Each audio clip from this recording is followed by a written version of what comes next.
Pues buenas noches, querida familia, buenas noches, hermanos. Hoy vamos a ver la continuación del tema pasado. El tema pasado fue ¿quién vencerá la maldad? Vamos a recordar las preguntas. Miguel, ¿puedes leer las dos y contestarlas? ¿Por qué existe la maldad? La respuesta. Y existe la maldad porque existe el hombre, existe la humanidad. Lucy, la 3. ¿Por qué Dios permite la maldad? Dios Dios no la permite, los hombres la permiten. Amén. Karina. ¿Por qué Dios no acaba con la maldad? Porque acabaría con toda la humanidad. ¿Quién creó la maldad? El hombre. El hombre. Muy bien. ¿Qué es la maldad? Recordemos, la semana pasada vimos que la maldad no es un ser espiritual. La maldad no tiene existencia propia. La maldad no existe por sí misma. No es un ser espiritual. Tampoco la muerte. Lo contrario de la maldad es la bondad. La bondad tampoco es un ser espiritual. Tampoco tiene existencia propia, sino alguien la hace, alguien la lleva a cabo. Así es la maldad. Y sabemos que la maldad es algo que aborrece Dios. Y la palabra de Dios, el Antiguo Testamento y el Nuevo Testamento, habla Dios de cómo abomina y aborrece la maldad. Y dice que va a acabar con los que hacen lo malo. Dios no promete, escuchen bien esto, Dios no promete acabar con la maldad. Dios promete acabar con los que hacen maldad. Dios promete acabar con los malos, con los inicuos, con los impíos, con los rebeldes, con los desobedientes, con los pecadores. Acá Él quiere, y lo dice la palabra, y promete acabar con los que hacen maldad. ¿Y quién vencerá la maldad entonces?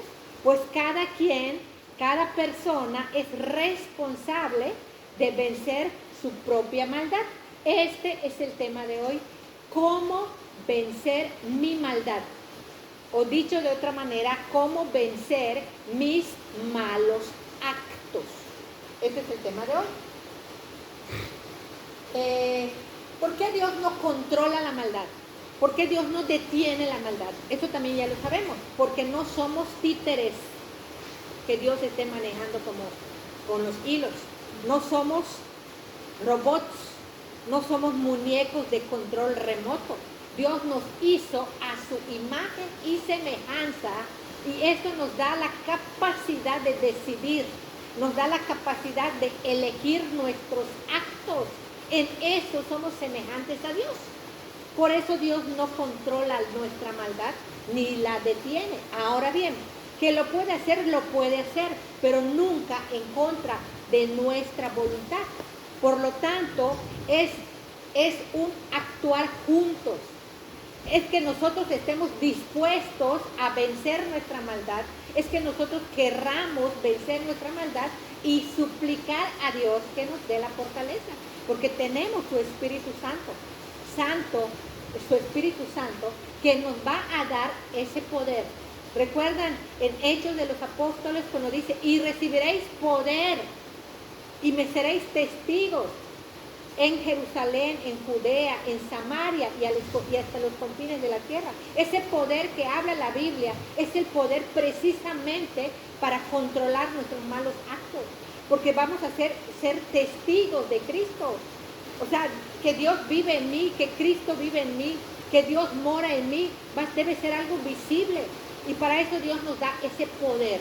El poder, y sabemos que el Espíritu Santo tiene frutos, y uno de los frutos es el dominio propio.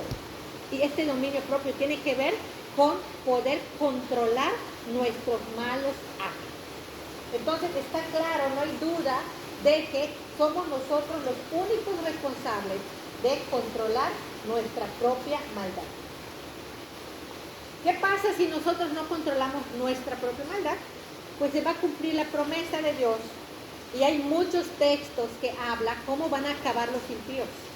Muchos textos que hablan cómo van a terminar los que no tienen piedad, los que hacen iniquidad.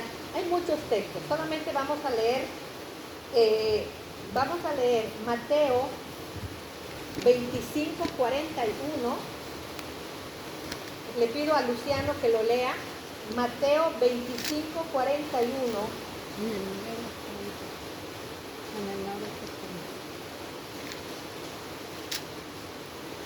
Ahí se mira. Mateo 25:41. Entonces dirá también a los de la izquierda: apartaos de mí, malditos, al fuego eterno preparado para el diablo y sus ángeles. Muy bien. Si nosotros leemos los versículos anteriores, en este texto dice Jesucristo que va a apartar a las ovejas de los cabritos. Y a la derecha estarán las ovejas, a la izquierda los cabritos, y ambos tuvieron la misma oportunidad para hacer lo bueno, pero unos la desaprovecharon. Esto habla, esto es impresionante. Dice: porque tuve hambre y me dieron de comer, porque tuve sed y me dieron de beber, porque tuve desnudo y me vestisteis, porque me visitasteis en la cárcel. Y dirán las ovejas: ¿cuándo te hicimos esto, Jesús? Cuando se lo hicieron a uno de estos pequeños. Y luego los cabritos le dirán: ¿y cuándo tuviste hambre? ¿Y cuándo tuviste sed? Y dice: ¿cuándo? ¿O cuándo te negamos? Cuando se lo negaron a esto. Entonces podemos ver el contexto. Todos los hombres tenemos la misma oportunidad de hacer lo bueno. Todos tenemos. Pero hay quienes lo desaprovechan. Entonces dice aquí: aquellos que desaprovechan la oportunidad para amar al prójimo, aquellos que desaprovechan la oportunidad para ayudar, para edificar, para hacer lo bueno, van a ser apartados. Y dice aquí la palabra, una palabra muy fuerte, demasiado fuerte: apartaos de mí, malditos. Llama el mismo Señor: malditos, apartaos de mí, al fuego eterno, preparado para Satanás y sus ángeles. Aquí lo está diciendo el Señor Jesús. Vamos a Mateo 25:46. Karina, por favor. Mateo 45:46. 25. ¿Sí? Es el mismo capítulo. Dice: e irán estos al castigo eterno y los justos a la vida eterna. Más claro, se va a hacer justicia. Dios va a hacer su justicia. Pero miren que aquí es que pongamos oídos, porque aquí hay una consecuencia terrible por la maldad y hay una consecuencia preciosa por la bondad. Dice claramente que unos se van a ir al castigo eterno y otros se van a ir al cielo eterno. O sea, quiere decir que va a ser interminable el castigo y también va a ser interminable el gozo y la paz. Por eso tenemos que tener mucho cuidado. Acá el Señor nos está hablando de que tenemos que estar dispuestos a que nosotros venzamos la maldad con el poder del Espíritu Santo. Y vamos a ir a Malaquías 4:1 para recordar lo que hemos visto varias veces. Malaquías 4:1. Luis, ¿nos ayudas, por favor? Sí.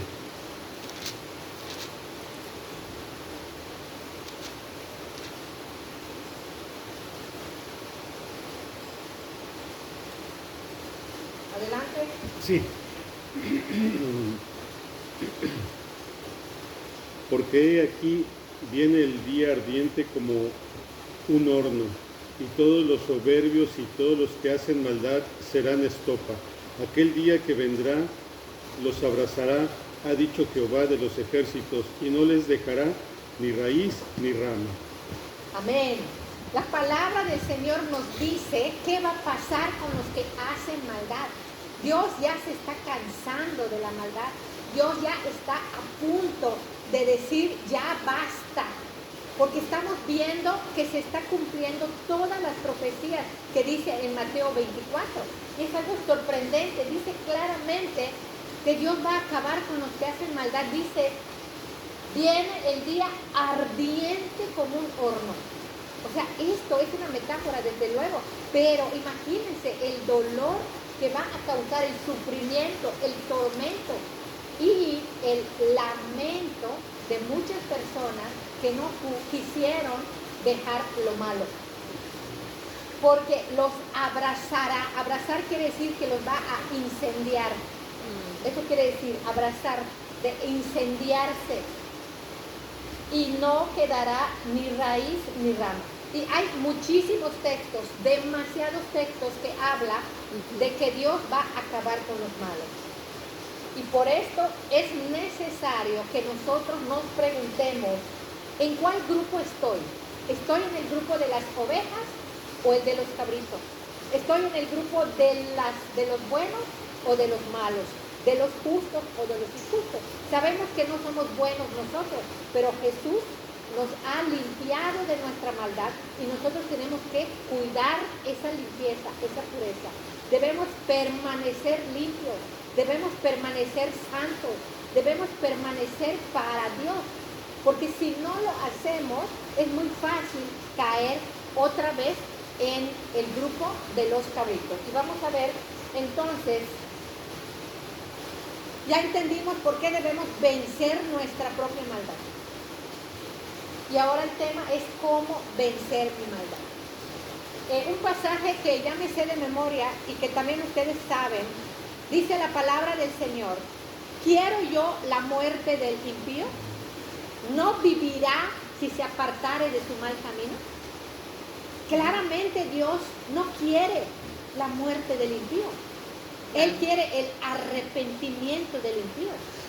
Y también dice que si un justo deja de hacer lo bueno y empieza a hacer lo malo, ninguna de sus justicias van a ser tomadas en cuenta.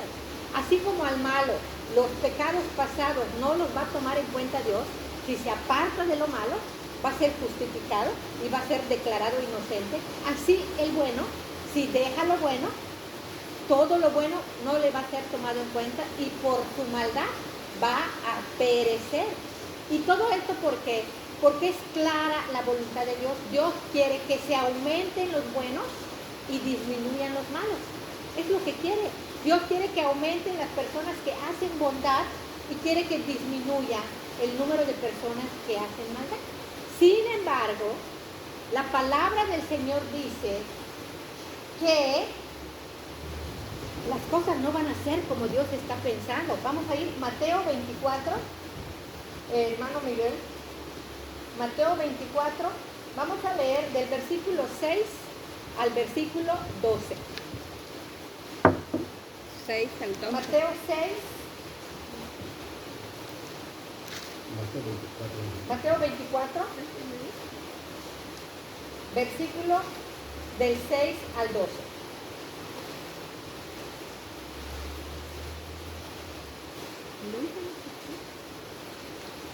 Dice ya. Y oísteis de guerra y rumores de guerra. Mirad que no os turbéis, porque es necesario que todo esto acontezca, pero aún no es el fin. Porque se levantará nación contra nación y reino contra reino, y habrá pestes y hambres y terremotos en diferentes lugares. Y todo esto será principio de dolores. Entonces os entregarán a tribulación y os matarán y seréis aborrecidos de toda la gente por causa de mi nombre. Muchos tropezarán entonces y se entregarán unos a otros y unos a otros se aborrecerán. Y muchos falsos profetas se levantarán y engañarán a muchos. Y por haberse multiplicado la maldad, el amor de muchos se enfriará. Hasta aquí la palabra de Dios. Vemos aquí un panorama terrible. Vemos aquí un panorama peor del que se está viendo. Vemos aquí la palabra del Señor está hablando que por haberse multiplicado la maldad, el amor de muchos se enfriará. Una multiplicación no es lo mismo que una suma. ¿Cuánto es 10 más 10, Lluvia? ¿Cuánto es 10 por 10? 100. Hay mucha diferencia entre el resultado de sumar 10 más 10, 20, y el resultado de multiplicar 10 por 10, 100. Habla aquí de multiplicación de la maldad. Ahora, como está escrita en la palabra, se va a cumplir, claro que se va a cumplir, porque Dios no se equivoca, Dios sabe lo que va a ocurrir y lo está diciendo. Y aquí tenemos que tener mucho cuidado los cristianos, porque aquí puede venir el maligno a engañarnos. ¿De qué te sirve entonces controlar tu maldad si de todos modos no vas a acabar con la maldad? Desde luego, acá el centro del mensaje es cómo vencer mi maldad, cómo permanecer en santidad. Porque obvio no vamos a poder controlar la maldad ajena. Yo no puedo controlar la maldad de otro. Sí puedo hablarle del evangelio, sí puedo invitarlo a que siga a Cristo, pero no puedo obligarlo. Cada quien debe tomar la decisión de vencer su propia maldad. Y aquí se trata de que yo haga lo correcto, aunque los demás no lo hagan. De esto se trata, de que yo pueda vencer mi maldad y que esto no me desanime. No me desanime el que la maldad se multiplique. Al contrario, que esto me dé más ánimo para permanecer en la voluntad de Dios. Porque no dependa mi fe, no depende de lo que los otros hacen o dicen, sino depende de lo que Dios dice, de lo que yo creo, de lo que yo debo hacer según Dios. Y podemos mirar a nuestro Maestro Jesucristo. ¿Qué hubiese pasado si Jesús dijera, pues qué caso tiene que yo pague si no todos van a creer en mí? ¿Qué caso tiene que yo muera en una cruz terriblemente si no todos van a creer? No todos van a ser salvos. Pero eso no lo hizo Jesucristo. Él se centró en su sacrificio, Él se centró en la redención, Él se centró en pagar la deuda tan grande que teníamos con Dios. Y Dios vierte su ira sobre Él para que no la vierta sobre los que creemos. Esto es algo precioso. Jesús se centró en su objetivo claro, en su propio objetivo. Él no pensó en no puso condición. Si todos creen, me voy a morir. No. Por eso cuando Él clama en la cruz, consumado es, Él dijo, ya he pagado, ya he cumplido, he concluido el rescate de los hombres, he concluido la redención, ha saldado una deuda. Él dijo, concluido es, terminado es, consumado es, y ya no hay nada más que el hombre pueda agregar al sacrificio de Cristo. Jesús ya cumplió. Hablábamos la semana pasada que humanamente o naturalmente, físicamente, muchos vieron la realidad de Cristo en la cruz como un fracaso, como una derrota, porque a simple vista pareciera eso. Pero hay otra realidad preciosa, que es la realidad espiritual, que es la realidad de la confianza en Dios, que es la realidad de la fe, porque también esta es otra realidad. Que lo que muchos estaban viendo como fracaso, verdaderamente era un triunfo. Jesús no le fue mal en el mundo, porque Él sabía que su lucha no era contra personas, porque la lucha de Cristo no era contra seres humanos. Efesios 6:12, porque no tenemos lucha contra carne y sangre, no es contra humanos, sino que la verdadera lucha es contra huestes espirituales de maldad en las regiones celestes. Entonces, espiritualmente hablando, Jesús venció. Jesús derrotó a todos los principados, a todos los gobernadores y a todas las huestes, que son muchas, ¿no? Las huestes que hay muchas, en esa cruz, triunfando, dice la palabra, sobre ellos en la cruz. Triunfó sobre ellos en la cruz y no se dejó convencer por todas las tentaciones y no se dejó arrastrar por el mundo. Jesús no hizo lo que la mayoría hacía, y a Jesús no le interesaba ver al hombre, porque la mayoría lo hace y yo lo voy a hacer. Él solo se centró en obedecer a su Padre, y eso es lo que nos debe mostrar a nosotros. Hebreos 12:2 dice, puesto los ojos en Jesús, el autor y consumador de la fe, que menospreció el oprobio, no tomó en cuenta su sufrimiento, sino el amor a nosotros, y que nosotros debemos mirar siempre a Cristo. cómo actuó Cristo, qué hizo Cristo y cómo actuaría Cristo en tal o cual situación. Entonces, Él es nuestro modelo a seguir. Nuestra atención debe estar fija en Jesucristo. Porque vemos que es muy fácil hacer lo malo. Es más fácil hacer lo malo que hacer lo bueno. Y ahorita vamos a tratar estos puntos. Por lo tanto, la multiplicación de la maldad no nos debe desanimar. Al contrario, yo oraba hoy, digo, Señor, qué privilegio que podamos adorarte, qué privilegio que podamos leer tu palabra, qué privilegio que tengamos la mente de Cristo, acceso a tu mente, Señor. Es un verdadero privilegio. Cuando mucha gente no quiere, cuando mucha gente está extraviada, cuando mucha gente está entretenida en otras cosas, qué bueno, alabado sea Dios, Patricio, Lluvia. Gloria a Dios que estamos escuchando la palabra y que mientras los otros multiplican la maldad, que nosotros no la multipliquemos. Y así como Cristo dijo en la cruz, consumado es, Él ganó, Él triunfó, Él tuvo victoria, venció al mundo, porque no se dejó arrastrar por Él, venció a las tentaciones, venció el pecado y venció a la muerte, porque la muerte no es un ser espiritual, la muerte es la consecuencia del pecado. Por eso la tumba no lo pudo retener. Y esto también que nos quede claro, porque muchos piensan que la muerte es un espíritu que va a venir. No, hablando de la muerte espiritual, no es un ser espiritual la muerte.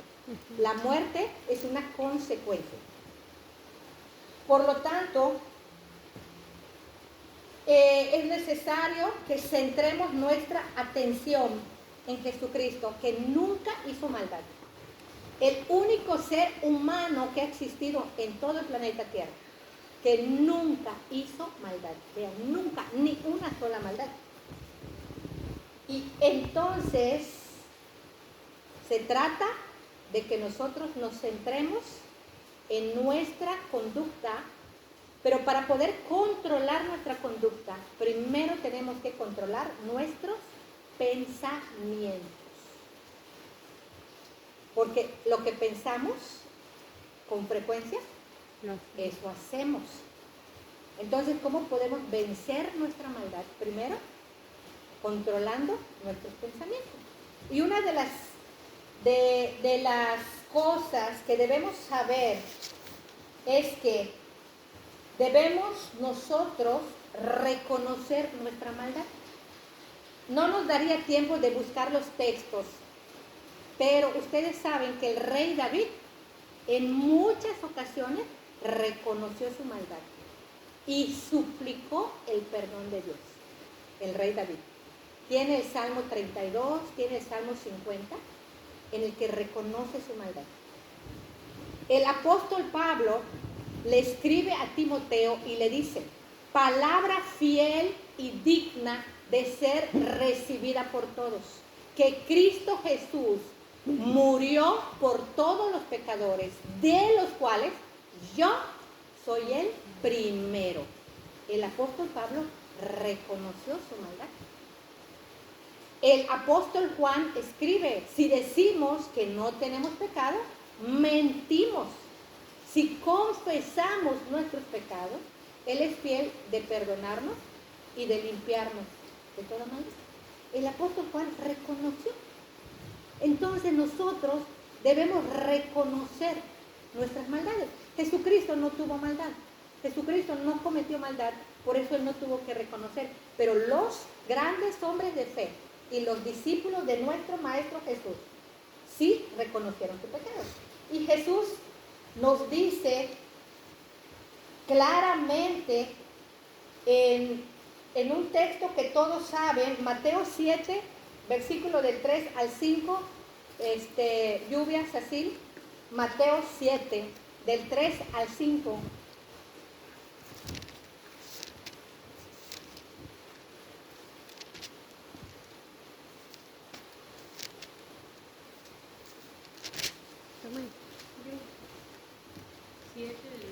Del 3 al 5.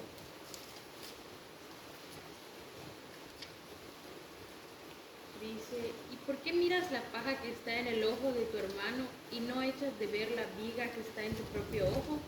¿O cómo dirás a tu hermano, déjame sacar a la paja de tu ojo, y he aquí la viga en el ojo tuyo.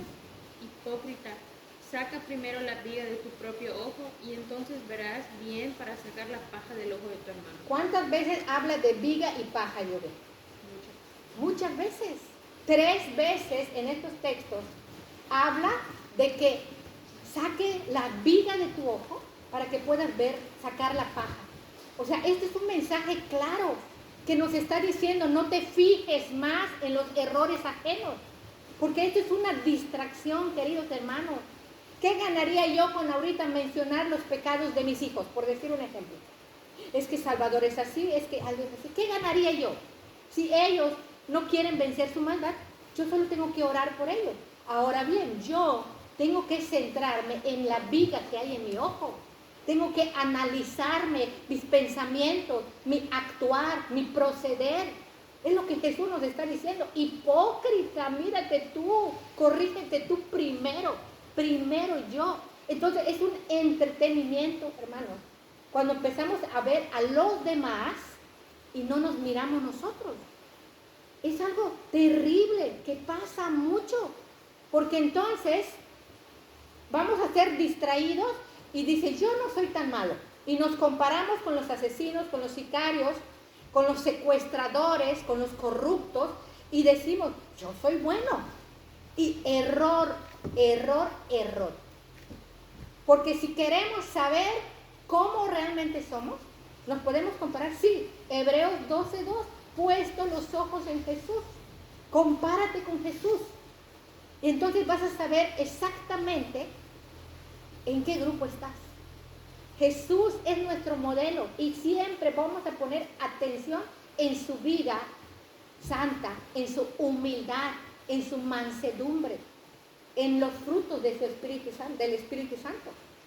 Porque de otra manera vamos a ser engañados. Entonces, si queremos cambiar nuestra mente, vamos a empezar por reconocer nuestras maldades, como lo han hecho los apóstoles de Jesucristo. Ese es el primer punto, de no ser engañados. Y también dice la palabra en Mateo 7, versículo del 13 al 14. Mateo 7, del 13 al 14. ¿Puedes volver a leerlo aquí?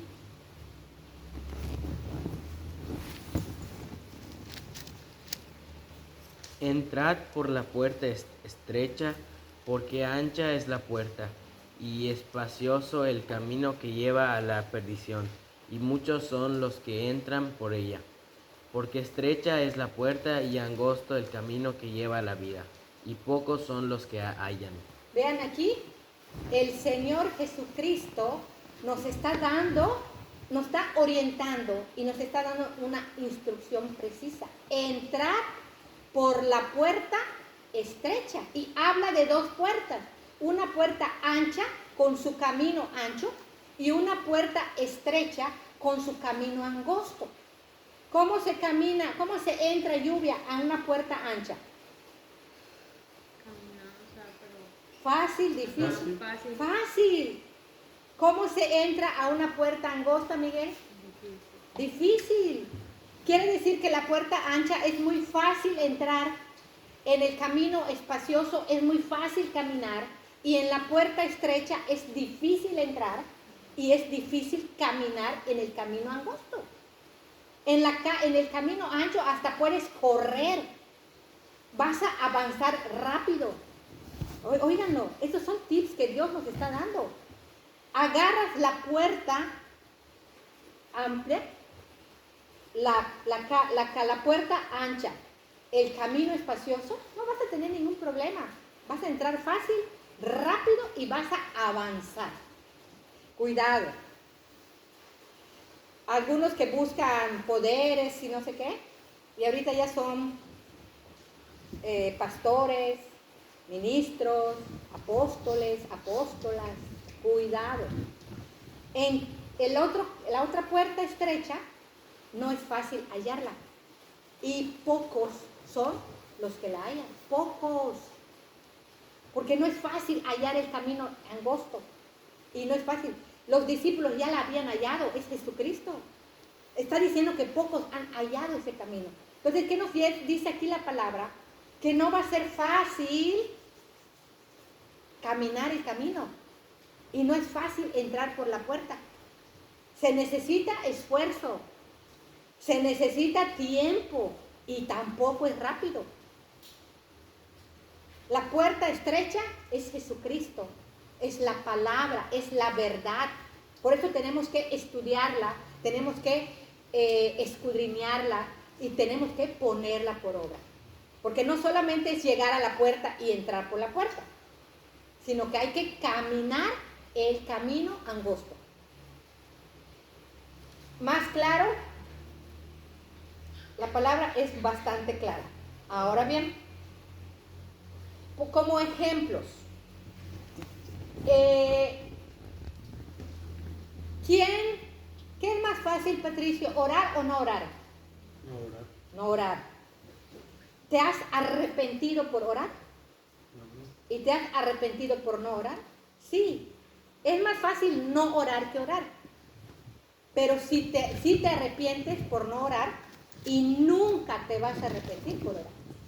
¿Qué es más fácil, cuñado? ¿Congregarse o no congregarse? No congregarse. Pues no congregarse. ¿Alguna vez te has arrepentido por congregarte? No. No. ¿Qué es más fácil, Miguel Ángel? ¿Estudiar o no estudiar la palabra? No estudiarlo. No estudiarla. ¿Te has arrepentido por estudiarla? No. No. La palabra es muy clara, hermanos. Lo bueno es más difícil hacerlo. Y lo malo es rapidísimo hacerlo. Pero Dios quiere que nosotros venzamos la maldad, que venzamos nuestra propia maldad. ¿Por qué? Porque la bondad es obediencia.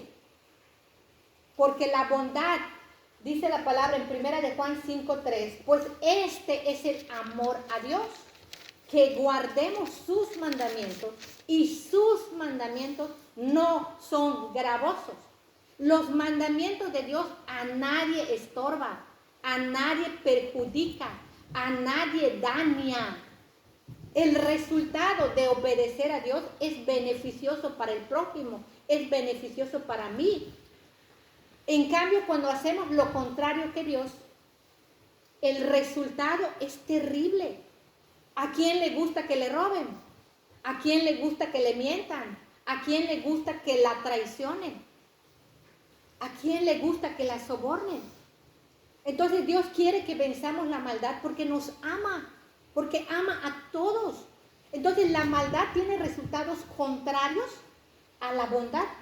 La maldad tiene resultados contrarios a lo que Dios quiere. Ni un mandamiento de Dios es gravoso, ni uno.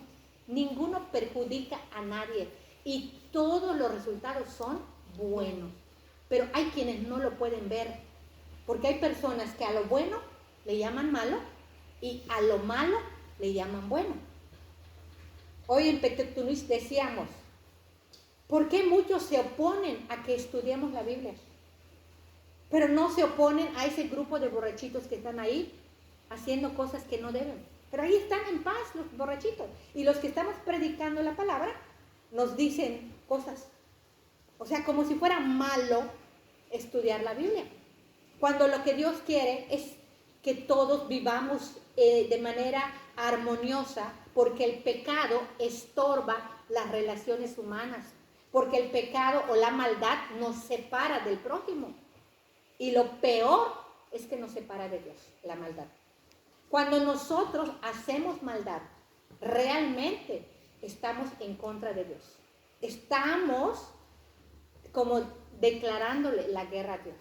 Tengamos mucho cuidado, porque Dios quiere disminuir la maldad. Entonces ya quedamos, ¿no? Que es más fácil hacer lo malo que lo bueno. ¿Es fácil perder el control? ¿Es fácil gritar? ¿Es fácil insultar? Sí, muy fácil irritarnos, enojarnos, insultar a alguien. Es fácil. Como cristianos es más difícil, porque el Espíritu Santo nos detiene. Pero para muchos es más fácil hacerlo. Pero qué difícil es pedir perdón. Lo bueno es más difícil hacerlo. Pero Dios nos dice que debemos ser capaces de vencer el mal con el bien. Romanos 12, 21. Romanos 12, 21. Le voy a pedir a Patricio que lo lea.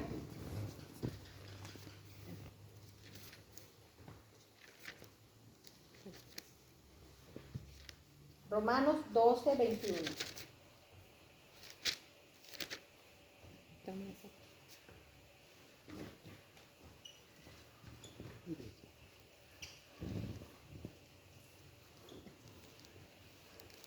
No seas vencido de lo malo, sino vence con el bien el mal. Amén. Vean aquí. Aquí el apóstol Pablo le habla a los romanos: no sean vencidos de lo malo. ¿A quién le habla? A cristianos. Sino vence con el bien el mal. Y todo este capítulo de Romanos 12 habla de lo mismo, está bien bonito.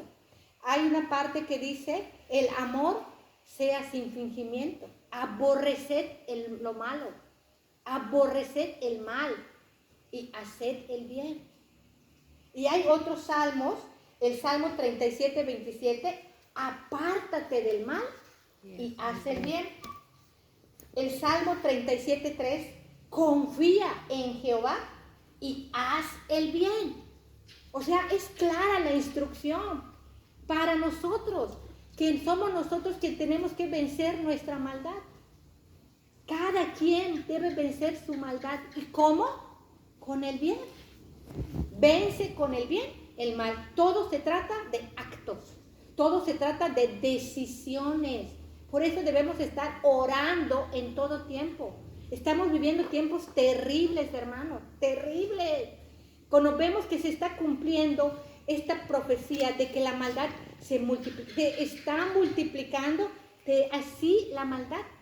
Los falsos profetas así se han multiplicado.